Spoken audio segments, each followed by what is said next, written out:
Irmãos, nós vamos hoje iniciar uma nova série expositiva, sequencial, no livro dos Salmos.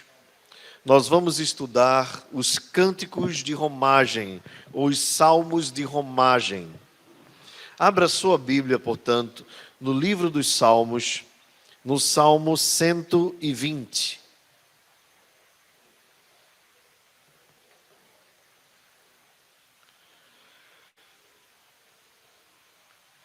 Livro dos Salmos,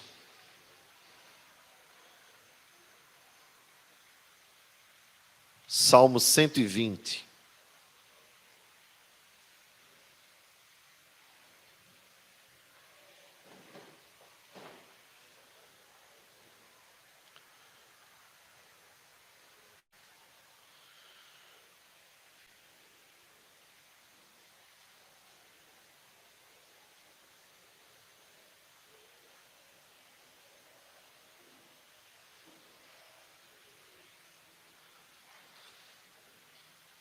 Salmo 120.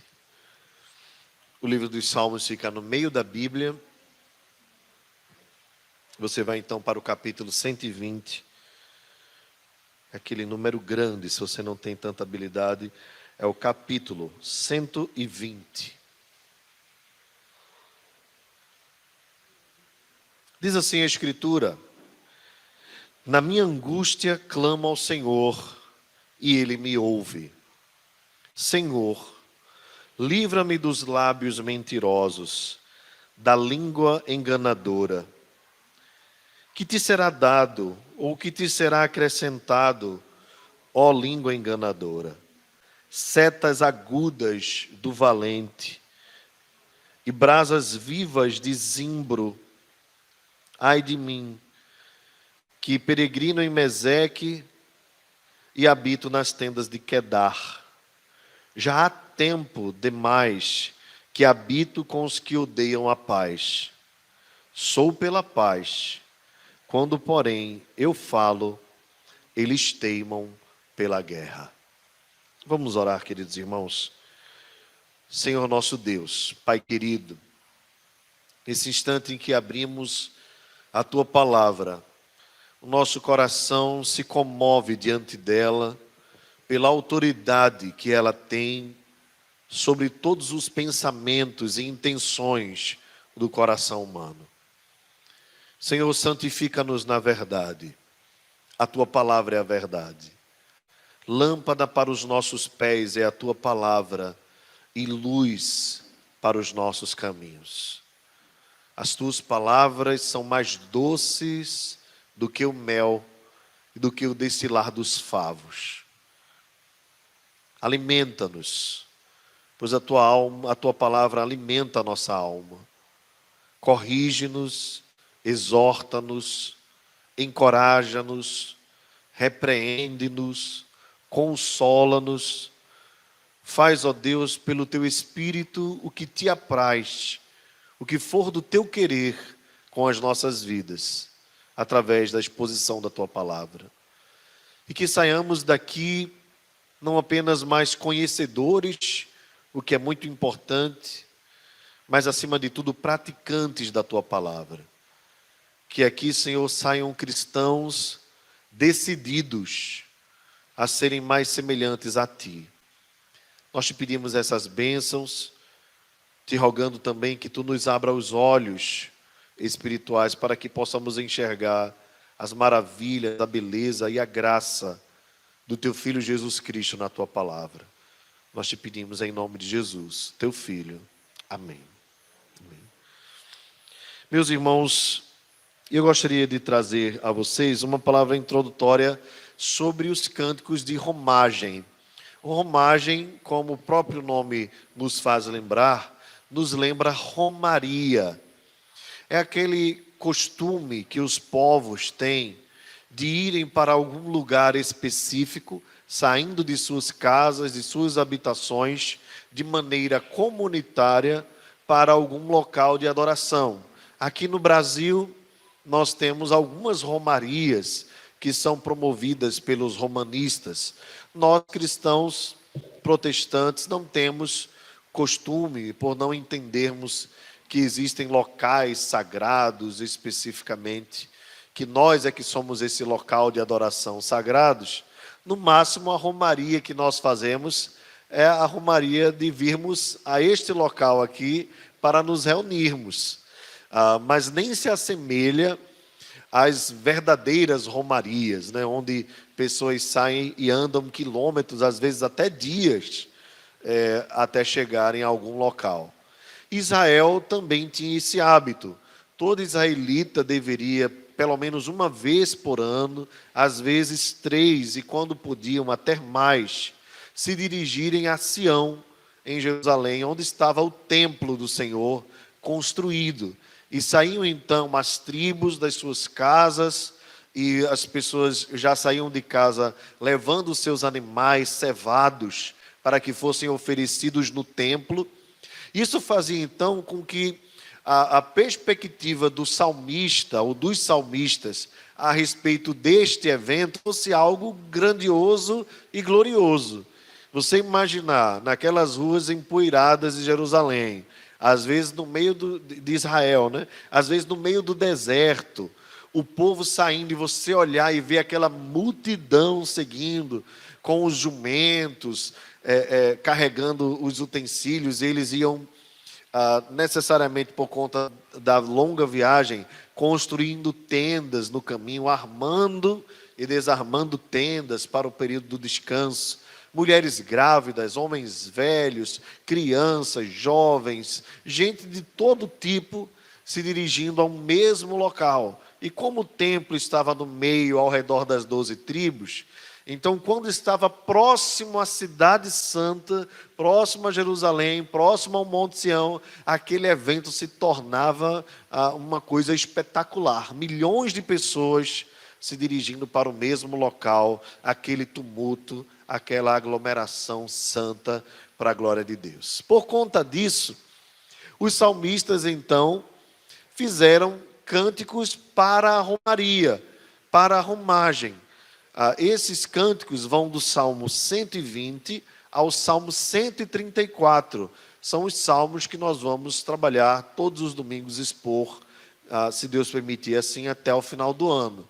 Cada um deles é uma história diferente, uma temática diferente, abordada pelo salmista. Os salmistas são vários, dentre eles Davi, que possivelmente é o maior escritor destes salmos, mas há também um salmo de Salomão, e há também alguns salmos que nós não temos a identificação do autor, é anônimo, e que a maioria se atribui ao rei Davi, como quem escreveu estes salmos. O termo romagem, o termo romaria, há muita divergência entre os teólogos a respeito desse tema, dessa nomenclatura, porque se usa também a ideia de cântico dos degraus, ou cântico da ascensão. Então, alguns autores acreditam, por exemplo, que esses salmos receberam esse nome, cântico dos degraus, ou da ascensão, por causa da ascensão do povo de Israel depois do cativeiro babilônico. Então, eles saíram da Babilônia e subiram novamente para Israel. É pouco provável isso, porque Davi escreveu esses salmos, um desses salmos, Salomão, e essa época foi posterior à vida e existência de Davi e de Salomão. O cativeiro babilônico veio depois. Alguns acreditam que é porque na entrada do templo haviam alguns degraus, talvez cerca de 15 degraus. E se atribui um degrau a cada salmo. Bem, é muito difícil, até os judeus mais eruditos não conseguem uma definição do porquê do nome Cântico dos Degraus ou Cânticos da Ascensão. O que nós podemos identificar, certamente, é que a ideia é de subir para a adoração, já que o templo estava estabelecido no Monte Sião. Pois bem, irmãos, hoje nós vamos conversar um pouco e expor para os irmãos o Salmo 120. Se os irmãos perceberem, a Sociedade Bíblica do Brasil sugere o título Contra as Más Línguas. E esse é um tema importante, porque todos nós ou já passamos, ou passaremos por algum tipo de acusação, difamação nos nossos relacionamentos. Algum mal-estar pode ter surgido, ou se você talvez pense assim, isso nunca me aconteceu, é talvez porque você não saiba que pode ter alguém falando mal de você, que não chegou até você. Mas as más línguas, a língua caluniosa, injuriosa, difamatória, ela é um objeto natural do ser humano caído. É natural ao homem querer, com o uso da sua língua, fazer o mal ao próximo, difamando, mentindo contra ele. Esta semana, este mês que passou, eu estava assistindo uma reportagem e de pronto passou para outra, e eu peguei apenas o finalzinho, mas o título dizia assim: padre é inocentado de acusação de pedofilia. Bem, eu não conhecia a história, não vi o desenvolvimento da reportagem, também não pesquisei. Mas o que foi dito é que, depois de toda a difamação que foi feita contra aquele religioso, a criança, de parece 6 anos, reconheceu que havia mentido e que permaneceu na mentira. Veja que coisa interessante, né? Você conhece bem aquela história daquele exemplo de pegar um travesseiro cheio de penas, né, e ir para cima de um prédio e rasgar o travesseiro e as penas voarem, né? Você nunca, por mais que consiga colocar de volta algumas penas, nunca vai ser o mesmo travesseiro, porque algumas vão ser perdidas. E assim é a calúnia, a difamação. Eu assisti um filme certa vez, ele já passou algumas vezes na televisão, chamado A Caça. E tem uma temática semelhante a essa que eu falei agora há pouco, citando o exemplo. Um professor de crianças, um professor infantil, que é acusado de assédio, quando na verdade não tinha cometido nada. E a vida desse homem se torna um transtorno, para não dizer um verdadeiro inferno na terra, porque nem no mercado mais ele conseguia ir para comprar. E até o filho dele, a família, estava sendo hostilizada. E ele era, segundo a história do filme, era um homem inocente. Bem, seja de uma acusação dessa, ligada a questões sexuais, ou uma acusação no ambiente de trabalho, ou até mesmo dentro da própria casa, uma difamação, ela causa muitos males à vida, ao coração, à reputação, à saúde de alguém que sofre esse tipo de trauma. É terrível você ser injustiçado, ser acusado de algo que você não cometeu. E por isso essa temática está na Escritura. Você deve lembrar bem, e quando o título sugere aqui, contra as línguas, né, as más línguas, você deve lembrar bem que esse tema é tão importante que Tiago dedicou quase um capítulo inteiro, né, o capítulo 3, para falar para cristãos, observe, sobre o poder da língua. O que significa então que mesmo nós, servos de Deus, tendo sido transformados por Cristo e sendo novas criaturas, não estamos imunes de utilizarmos esse instrumento aqui, que segundo Tiago deve ser um instrumento de bênção, como um instrumento de maldição. Portanto, mesmo nós cristãos precisamos ter cuidado, porque via de regra, quando nós olhamos esse texto, nós vemos a perspectiva do salmista e ele está sendo acusado. Mas desde já cabe uma aplicação a nós, para nós não sermos encontrados por Deus como sendo os acusadores, aqueles que utilizam a sua língua para o mal. E aí, ao invés de nós sermos as vítimas, nós somos, na verdade, aqueles que estão praticando a calúnia, a difamação, o julgamento precipitado. Veja, irmãos, quando nós olhamos para esse texto aqui, nós já podemos nos pegar em algum tipo de prática de maledicência. Pois o que é a má língua, senão a língua maledicente, ou seja, a língua que é usada para o mal, para dizer o mal. Às vezes até mesmo isso pode ser feito travestido de piedade. É você falar sobre a vida de alguém e vai dizer assim, olha, fulano é uma bênção, mas... Olha, fulano é muito legal, mas... E a Bíblia nos alerta muito quanto a isso. Pois bem, queridos, qual é a situação que o salmista aqui está vivendo? João Calvino, primeiramente, acredita que, embora este salmo esteja no anonimato, é praticamente certo que foi Davi quem escreveu. E você sabe muito bem que a posição de Davi, como uma posição de rei, era uma posição suscetível de todo tipo de crítica. Porque alguns queriam derrubá-lo. Quando você está numa situação de autoridade, você se torna alvo maior dessas flechas. E Davi era rei e teve dificuldades com Saul, que o perseguiu. Teve dificuldade com o seu próprio filho Absalão. Teve dificuldade com um homem descendente de Saul, um benjamita chamado Simei. Não sei se você lembra dessa história. Mas Davi, depois de ter caído em adultério, ter sido restaurado, Simei o apedrejava. E lançava contra Davi palavras horrorosas de maledicência. E acusando Davi de ter matado Saul, ou promovido a morte de Saul, quando na verdade a gente sabe que Davi teve a oportunidade de matar Saul e de tomar o reino dele, mas não o fez, correndo risco de vida.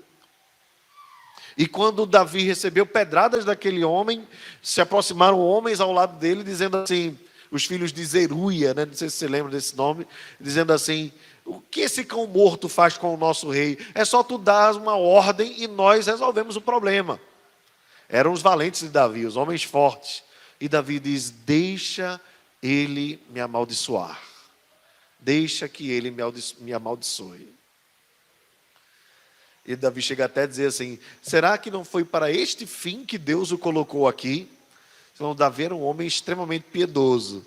Que Deus nos dê piedade como Davi tinha. Pois não é fácil você ser afrontado da forma como Davi estava sendo. E tendo todas as ferramentas para encerrar o seu problema, Davi prefere não resolver daquela forma. E vai para o seu caminho depois da morte de Absalão, do reino restaurado, Davi volta pelo mesmo caminho. E aquele mesmo homem Simei, dessa vez, se rende a Davi, se dobra, pede perdão a Davi. E os homens de Davi sugerem mais uma vez, tu queres que nós o matemos? E Davi diz, o que tens contra mim, filho de Zeruia? Eu não vou fazer isso. E perdoa Simei, e Davi segue o seu caminho. Então não é improvável o que João Calvino diz quanto à autoria deste salmo, porque Davi foi um homem que enfrentou muitas dificuldades nessa área. Foi um homem extremamente perseguido. Então, o que é que o salmista nos ensina a respeito disso? Eu quero que você mantenha a sua Bíblia aberta para que nós acompanhemos verso a verso.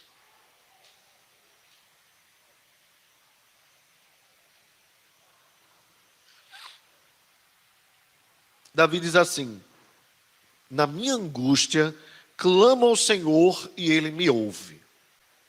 Bem, entendendo esse verso no seu contexto, algumas lições nós já tiramos aqui que precisamos guardar no nosso coração. Primeiro ponto é que nós cristãos, embora recebamos de Deus proteção, cuidado, zelo, somos para Deus preciosos, não estamos imunes às angústias da vida, às angústias promovidas pelo fato de estarmos aqui num mundo corrupto e perverso. Então Davi reconhece que estava angustiado, e viver a angústia não é em si um pecado, um mal, mas é resultado de um mal que é feito contra ele. E às vezes nós queremos acreditar ou até promover uma ideia de que viver a vida cristã você nunca vai passar por coisas desse tipo. E se você observar bem, o contexto aqui tem a ver com Israel. Então, tudo isso que estava acontecendo e que Davi, possivelmente Davi, o autor do Salmo, está enfrentando, tem a ver com situações que aconteciam dentro do povo de Deus. Então é muito importante nós entendermos isso, que a vida cristã não nos coloca dentro de um aquário protegido de vidro, onde nós não vamos ter contato com qualquer outra coisa. Não estamos numa redoma. A verdade é que nós estamos sujeitos a todo tipo de situações, inclusive de sofrermos por angústia por causa deste tipo de situação. Agora, o que é que o salmista diz? Na minha angústia, clamo ao Senhor e Ele me ouve. Qual a importância aqui desse termo, né? Clamar. Clamar é orar. Só que clamar é um orar com uma intensidade maior, com um desejo de urgência, com o sentido de alguém que está padecendo, sofrendo e que precisa de uma solução.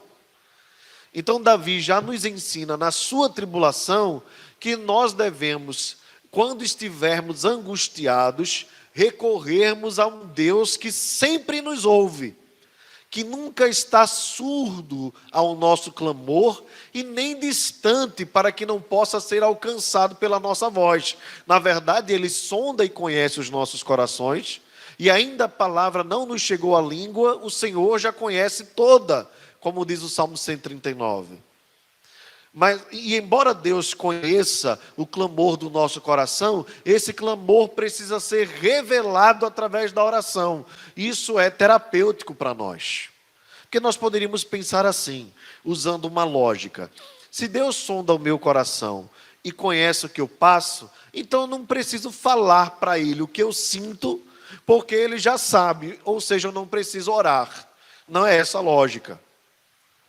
A lógica é, quanto mais você fala, quanto mais você busca, a coisa vai acontecendo no seu coração. Porque, veja uma coisa, não é que você vai informar a Deus o que está acontecendo, porque Ele já sabe.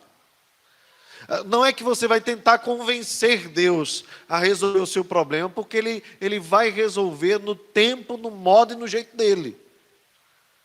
A verdade é que a oração promove na nossa alma, e é por isso que Jesus nos ordenou nós orarmos, promove terapia no nosso coração.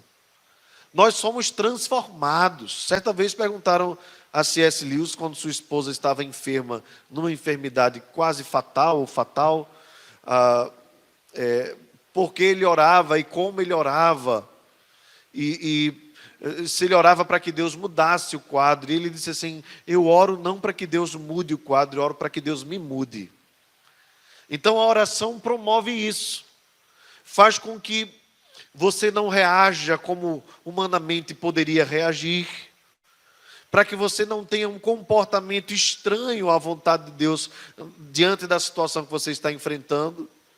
Então a melhor maneira de nós reagirmos a uma língua caluniosa, injuriosa, mentirosa, que se levanta contra as nossas vidas, não é nós falarmos mais alto, não é nós gritarmos, não é nós usarmos a autoridade, o poder que nós temos dentro do nosso ambiente de trabalho, ou até mesmo da nossa casa. A verdade é que o melhor método, Davi nos ensina, é a oração. Busque ao Senhor, pois Ele ouve você na sua angústia. Busque porque Ele não está distante. Busque porque Ele está perto. Ele é o Iehoa, o Jeová. Ele é o Javé. Ele é aquele que está presente para atender a necessidade do seu povo. Qual a oração de Davi? Senhor, livra-me dos lábios mentirosos, da língua enganadora. Lábios mentirosos, língua enganadora. Ele está usando aqui um artifício literário chamado paralelismo. Ele está dizendo a mesma coisa. Senhor, me livra de pessoas que se levantam contra a minha vida para difamar, para caluniar, para injuriar e para mentir. Meus queridos, só quem já enfrentou a angústia de passar por uma situação como essa sabe o que eu estou falando. Eu lembro certa vez, quando era no início da juventude, estava ainda prestes a entrar no seminário, acho que faltavam alguns meses, e o pastor da igreja me procurou dizendo: olha, vieram me procurar falando determinadas coisas a seu respeito, e eu preciso que você sente aqui. Eu pensava até na ocasião que era uma brincadeira, um teste ou qualquer coisa desse tipo, mas eu preciso que você venha aqui no gabinete conversar comigo. E eu fui, e ele contou assim algo que uma pessoa tinha falado, uma pessoa que visitava, né, a igreja na ocasião, e eu fiquei assim estupefato com aquilo, sem entender a intenção, absolutamente nada. E eu disse para ele assim: o que é que o senhor quer que eu faça? Ele disse: eu quero que você faça nada, quero que você ore e eu vou resolver a minha maneira. Eu disse: o senhor tem toda a liberdade para procurar essa pessoa e as outras pessoas que estão envolvidas e tirar a limpo toda a situação. E graças a Deus foi comprovada a minha inocência. Eu não entendi até hoje, não entendo o porquê daquela acusação. Não era nada gravíssimo, mas era algo que para mim ia causar um mal-estar muito grande, principalmente quando você procura caminhar com uma vida correta, né? Você procura fazer tudo correto, procura errar o mínimo, né, para não desagradar a Deus e não causar o mal-estar, e de repente você é acusado. Isso pode acontecer, talvez já tenha acontecido com você, no ambiente de trabalho, né, e torna o clima pesado, ou entre amigos, ou até mesmo dentro da família, talvez às vezes onde mais acontece esse tipo de situação. Então é algo que nos deixa assim, porque olha, você ser acusado, sendo culpado, já é ruim, você já se sente mal, não é? Porque o nosso senso de defesa é muito grande. Mas você ser acusado quando você é inocente é terrível. Eu lembrei agora de um filme, de uma série, na verdade, que está disponível no Netflix.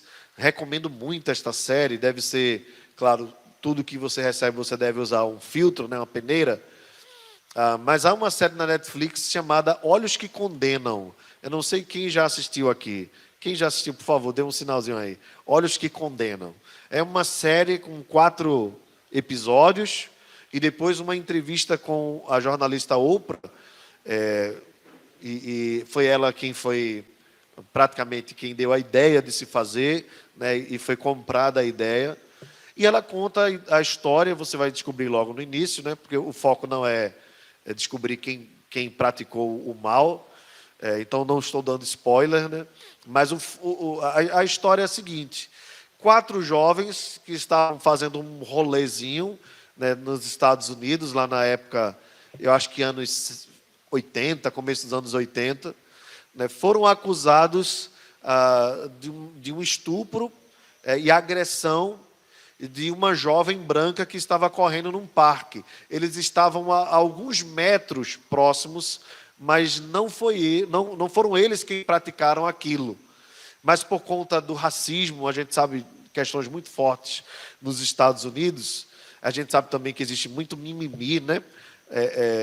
De um lado, mas a gente também não pode negar a existência do racismo. Existe o racismo, nós não podemos negar. Há exageros de ambas as partes, mas o racismo é um mal que existe, e nos Estados Unidos isso é muito claro, e a gente tem visto nos nossos dias.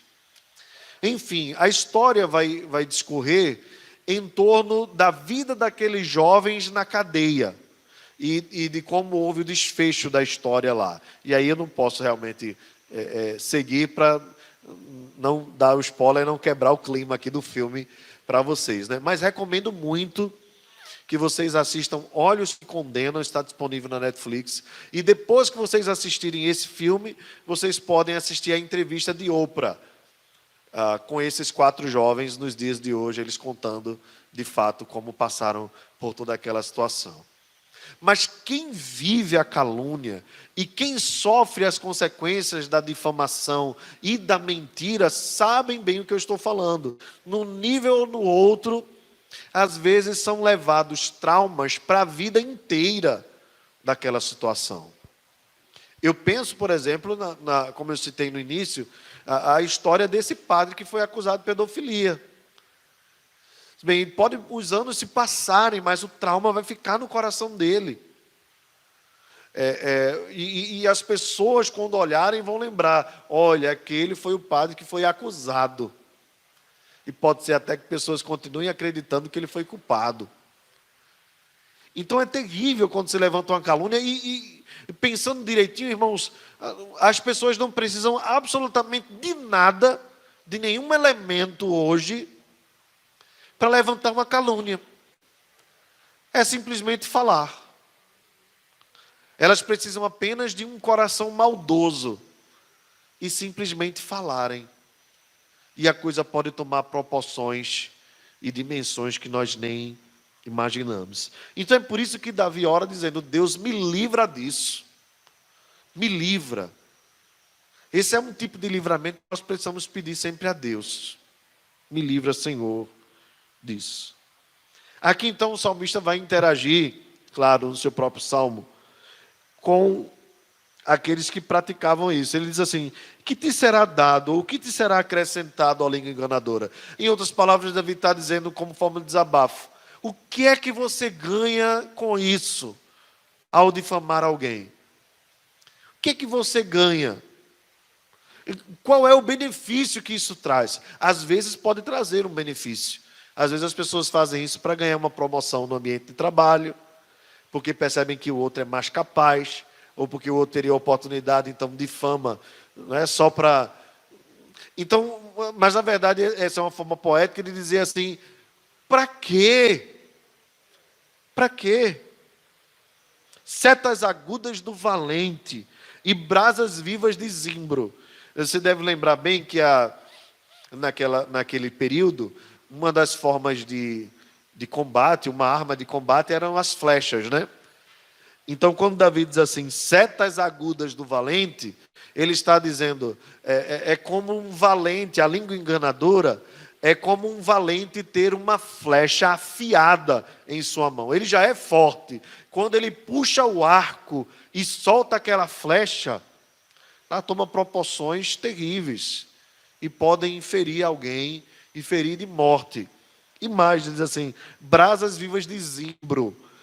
Veja que nesse caso aqui, o rei, né, o autor do Salmo, possivelmente o rei Davi, se utiliza até de um exemplo que era comum para o povo de Israel, era usar a madeira do zimbro. Segundo João Calvino, essa madeira ela tinha um poder de queimar durante muito tempo. Era fácil de pegar fogo, então era boa para lenha, mas ao mesmo tempo, ela quando pegava, ela esquentava muito. Então Davi está dizendo assim: a língua enganadora é como uma flecha afiada na mão de um valente, cuja flecha tem fogo, e esse fogo queima constantemente e vai atingir o coração de alguém. Veja como a língua, a difamação, a calúnia, a mentira, ela tem um poder terrível contra a vida daquele que é ofendido. Davi então diz no verso 5, esteja com a sua Bíblia aberta: ai de mim que peregrino em Meseque e habito nas tendas de Quedar. Há aqui algumas dificuldades de entender essa associação que o autor faz destas duas localidades. Possivelmente aqui se trata de descendentes de ismaelitas, que estavam entre os israelitas. E Davi diz assim: eu estou como quem está num lugar que não é a sua própria casa. Eu estou entre dois lugares que não é a minha casa. Eu sou peregrino em Meseque e habito nas tendas de Quedar, entre pessoas que são estranhas a mim. Embora, observe o verso 6, ele diga: já há tempo demais que habito com os que odeiam a paz.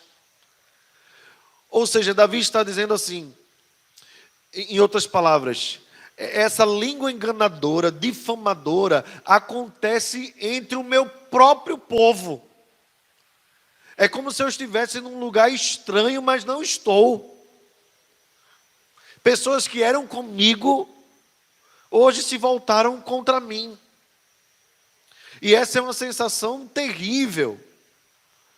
E que pode causar transtornos dentro dos relacionamentos mais profundos que existem.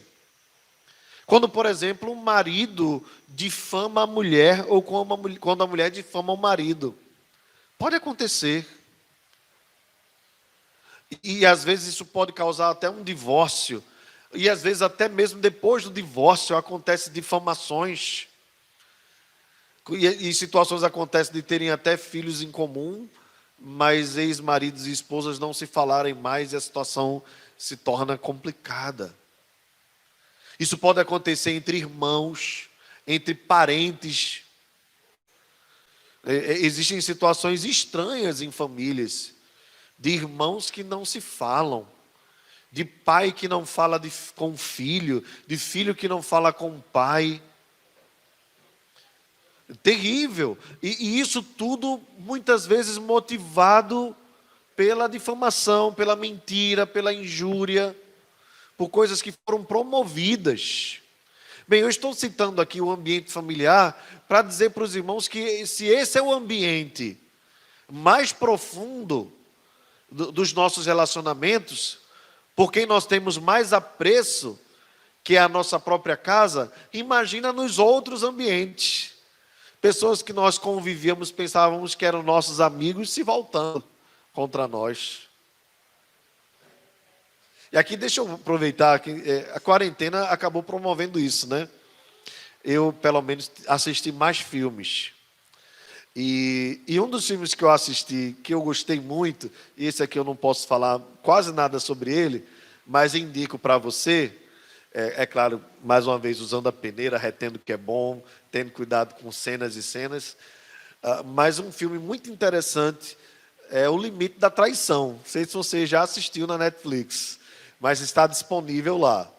E eu não posso dar nenhum spoiler aí para não estragar o negócio, né? Mas a ideia é essa: alguém que está perto, que você pensa que anda com você, de repente se volta e destrói a sua vida. Não são incomuns, irmãos, histórias assim. Pessoas que andaram muito tempo e que depois tiveram vidas totalmente separadas por causa do pecado da língua, da difamação. A verdade, irmãos, é que a língua é apenas o objeto transmissor. Não é verdade? Jesus diz assim, que os maus desígnios, maus pensamentos procedem do coração. Por isso a Bíblia manda a gente guardar a língua, guardar os olhos, guardar tudo. Sobretudo que se deve guardar, guarda o teu coração. Coração é perigoso, caldeirão de emoções. Se nós não subjugarmos o nosso coração, dominarmos o nosso coração, nós podemos agir de maneira precipitada e usar a nossa língua para causar um mal contra alguém, às vezes em favor da nossa própria vida, do nosso próprio bem-estar. Davi diz: eu me sinto como estranho no meio do meu povo, habito no meio de gente que odeia a paz. Eu sou pela paz, verso 7. Quando falo, porém, eles teimam pela guerra. Aqui a tradução, ela é difícil para a nossa língua, né? Mas a ideia aqui do salmista é mais ou menos dizer assim: falo de paz, ou falo pela paz, eles, porém, falam guerra. Em outras palavras, sempre que o salmista procurava falar a verdade, lutar pela paz e pela tranquilidade, os seus opositores vinham sempre com guerra. Sabe gente que não se convence e que não baixa a guarda de jeito nenhum. Davi estava assim, vivendo assim, no meio de gente que queria promover de todo jeito a discórdia, e por isso usava a língua caluniosa. Meus irmãos, algumas aplicações e talvez decisões que precisamos tomar quando nós lidamos com esse assunto. Em primeiro lugar, mais uma vez lembrar que nós não estamos isentos de vivermos situações como essa. Em todos os ambientes de relacionamentos, nós podemos passar por situações assim. Não é incomum nós vermos, principalmente noticiados entre os famosos, pessoas que se degladiam pela internet, ou que tinham um relacionamento, e um vai falando mal do outro, né? Os programas de fofoca estão abarrotados dessas notícias a respeito dessas coisas. Então, a todo ser humano que está em algum ambiente de relacionamento, por menor que seja e mais saudável que seja, precisa estar sempre atento quanto a estas questões, para que você não seja vítima e para quando você for vítima, e se for, você saiba se portar de maneira adequada. Uma outra coisa importante também é nós sabermos e termos o cuidado de não sermos os praticantes desta coisa, pelo mal que isso pode promover na vida e no coração de alguém. O que para você pode ser simplesmente um falar, eu falei assim, mas eu gosto de fulano. Isso pode ser algo terrível. Nós precisamos ter cuidado com esse instrumento que Deus colocou para nós sermos instrumentos de bênção na vida do outro. Tiago nos diz que da mesma fonte não pode jorrar água doce e salgada. Então Tiago diz, a nossa língua não pode ser ao mesmo tempo instrumento de bênção e de maldição. Que sejam as nossas vidas instrumento de bênção, sempre. Outra coisa nós precisamos rogar a Deus, e Tiago também fala sobre isso, sabedoria para lidarmos com as provações. E eu falo isso quando, se por acaso você vier a ser vítima de algum tipo de calúnia. Você precisa então ter o cuidado para ter o mesmo sentimento do salmista, buscar ao Senhor, incentivar a paz. Veja que no final do salmo, o salmo termina não com o problema resolvido.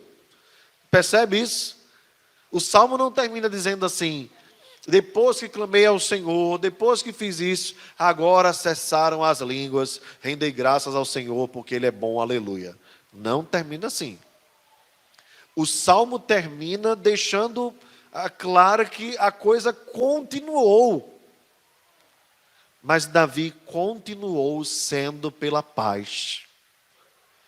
Então o que ele nos ensina é que nós precisamos, nessas circunstâncias, continuar a persistir com a paz e não com a guerra.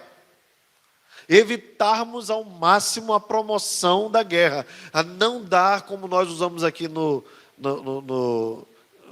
Recife, né? Não descontar. Bateu, levou. Então fulano disse isso, eu vou dizer aquilo. E cair na mesma onda de impiedade a qual o ímpio está envolvido. Nós não devemos agir dessa forma, meus irmãos, de jeito nenhum. Por fim, queridos, onde é que nós encontramos Jesus nesse salmo? Eu creio que esse é um dos desafios maiores do pregador, do expositor da Escritura, do leitor da Escritura, principalmente do leitor reformado das Escrituras. Nós encontrarmos a intenção do autor, nós já falamos sobre isso, e nós encontrarmos também Cristo nisso. Cristo está exatamente do lado de vítima, nesse caso aqui. Pois ele foi difamado, ele foi injuriado, ele foi caluniado, mentiram contra o nosso Salvador. Fizeram isso com ele de maneira absurda. Disseram coisas a respeito dele que ele não tinha praticado. E Jesus, em todos os momentos, guardou-se de reagir da mesma maneira. Pelo contrário, quando zombaram dele, ele orou ao Pai dizendo: Pai, perdoa-lhes, porque eles não sabem o que fazem. Mentiram contra o nosso Salvador. E ele não reagiu na mesma moeda. Pelo contrário, ele se manteve seguro na sua inocência. Se Davi aqui olha para as pessoas daquela época, sendo ele pecador, e diz assim: eu sou inocente, você não imagina o sentimento que o nosso Salvador tinha no seu coração. Pois ele só queria fazer o bem, mas atribuíam a ele a maldade. Alguns entre os judeus chegaram até mesmo a dizer que as obras que ele praticava eram obras de demônios. O chamaram até de maioral dos demônios, Belzebu. Jesus em todas as coisas suportou as infâmias, as calúnias, as difamações contra ele, sendo fiel até a morte, morte de cruz. E aquilo que disseram contrário à verdade para destruí-lo, o Pai fez o contrário. O Pai o exaltou sobremaneira e lhe deu um nome que está acima de todo nome, para que ao nome de Jesus se dobre todos os joelhos nos céus e na terra, e toda língua confessará. Observe, a língua que foi instrumento para muitas pessoas de maldição contra o nosso Salvador, toda língua confessará que Ele é o Senhor, para a glória de Deus Pai. Sabe aquele fanático que há alguns anos, no Festival de Inverno de Garanhuns, disse que Jesus era travesti? Sabe aquele ali? Um dia com aquela língua, ele vai confessar: Jesus Cristo é o Senhor. Sabe o que fizeram com o nosso Senhor? Com as imagens dele, com a figura dele no carnaval, não é? O colocaram como travesti, colocaram, você lembra bem, um demônio, um satanás, né, em plena Sapucaí, matando Jesus. Sabe, um dia eles vão confessar com a própria língua que Jesus Cristo venceu o diabo e a morte. Também fizeram uma figura, um tempo desse saiu, da Virgem Maria, toda melada de sangue, e as pessoas estavam matando Jesus no ventre, dizendo assim: nós somos contra o aborto, a favor do aborto, eles estavam dizendo, e a pessoa que deveria ter sido abortada é Jesus. Era isso que eles estavam simbolizando. Um dia eles vão reconhecer com a própria língua que Jesus é o Senhor da vida e da vida eterna. Um dia, irmãos, toda língua que se foi utilizada para a maledicência contra o nosso Salvador vai confessar que Ele é o Senhor, para a glória de Deus Pai. E nós, irmãos, o que nos resta? Jesus nos disse assim: bem-aventurados sois, se por minha causa vos injuriarem, vos perseguirem, mentindo, disserem todo mal contra vós. Alegrai-vos e regozijai-vos, porque assim fizeram com os profetas que vieram antes de vós. O Senhor nos diz também: olha, o servo não é maior que o seu Senhor. Se eu estou passando por tudo isso, vocês também precisam estar preparados para passar. Mas eu estou convosco todos os dias, até a consumação dos séculos. Recomendo aos irmãos, como leitura, ao livro do A.W. Tozer, 5 votos para se obter poder espiritual. Um livreto deve estar disponível na internet. E um desses votos que Tozer levanta como importante é que, em meio à acusação, nós precisamos reconhecer que Jesus é o nosso advogado. No tema ele diz assim: não se defenda. Salmo 34 é todo a respeito disso. Não te irrites por causa dos transgressores, daqueles que se levantam para fazer o mal. Não te irrites com o homem mau, diz o Salmo 37, pois eles em breve definharão como a relva e murcharão como a erva verde. Quanto a ti, confia no Senhor e faze o bem. Só faça o bem. Se eles utilizam o mal para lhe ferir, responda com o bem. Paulo diz assim: se o teu inimigo tiver fome, dá-lhe de comer. Se tiver sede, dá-lhe de beber. Porque fazendo isso, amontoarás brasas vivas sobre a sua cabeça. Agrada-te do Senhor, e Ele satisfará os desejos do teu coração. É nesse contexto que o salmista diz: entrega o teu caminho ao Senhor, confia nele, o mais Ele fará. Fará sobressair a tua justiça como a luz. Ou seja, Deus está dizendo: meu filho, se perseguirem você, se injuriarem você, confie que eu defendo a sua vida. Confie de tal maneira e se alegre e se agrade em mim, tenha prazer em mim. Porque um dia todos vão perceber, como a luz clara do meio-dia, que a tua vida foi uma vida justa diante de mim. E o teu direito como o sol do meio-dia. E por fim, eu encerro também com este texto. Nesse Salmo 37, o salmista diz: descansa no Senhor e espera nele. Não te irrites por causa do homem mau que prospera em seu caminho, por causa do que prospera em seu caminho, por causa do que leva a cabo os seus maus desígnios. Deixa a ira, abandona o furor, não te impacientes, certamente isso acabará mal. Porque os malfeitores serão exterminados, mas os que esperam no Senhor possuirão a terra. Bendito seja o nome do Senhor.